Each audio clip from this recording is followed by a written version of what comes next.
السلام علیکم ناظرین، اگر ہماری یہ ویڈیو آپ کو پسند آئے تو ہمارے چینل کو سبسکرائب کریں۔ بسم اللہ الرحمن الرحیم۔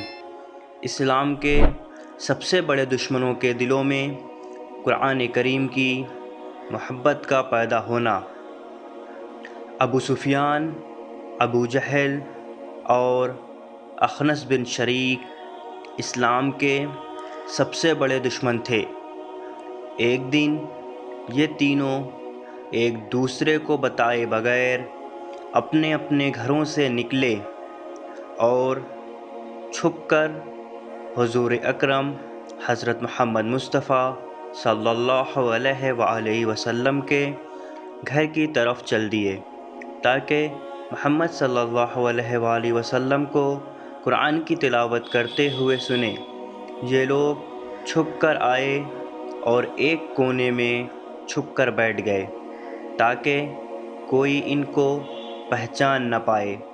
یہ تینوں لوگ ایک دوسرے سے بے خبر صبح تک وہیں بیٹھ کر قرآن کریم کی تلاوت سنتے رہے، اور جیسے ہی صبح ہوئی تو مجبور ہو کر وہاں سے اٹھے اور اپنے اپنے گھروں کی طرف چل پڑے۔ ابھی آدھے راستے میں ہی تھے کہ ان تینوں نے ایک دوسرے کو دیکھ لیا۔ پھر ایک دوسرے سے پوچھنے لگے تو پتہ چلا کہ تینوں لوگ قرآن کریم کی تلاوت سننے کے لیے حضرت محمد مصطفیٰ صلی اللہ علیہ وآلہ وسلم کے گھر گئے تھے۔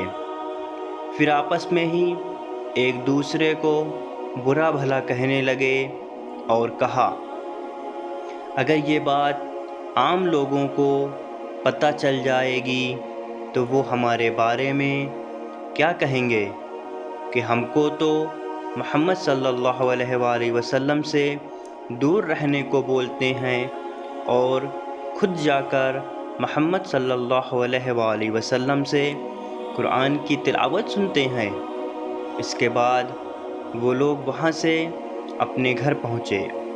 دوسری رات بھی ایسا ہی ہوا اور قرآن کی کشش ان تینوں کو کھینچ لائی، اور پھر یہ لوگ حضرت محمد مصطفیٰ صلی اللہ علیہ وآلہ وسلم کے گھر پہنچ گئے۔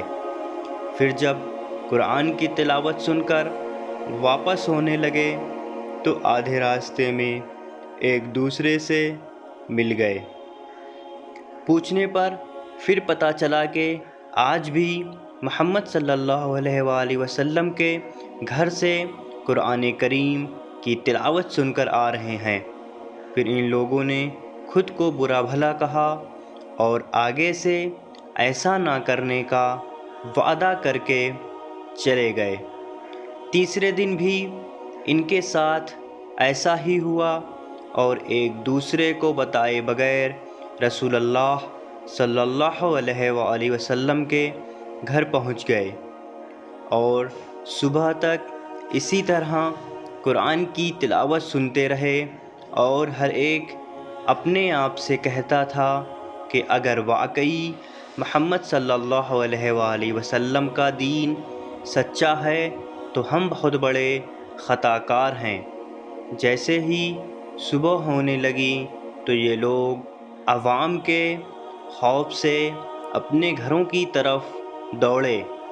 پھر راستے میں ان تینوں کی ملاقات ہوئی تو سب نے ایک ساتھ ایک آواز میں کہا کہ ہم محمد صلی اللہ علیہ وآلہ وسلم کے دین اور قرآن کی کشش کے سامنے بے بس ہیں۔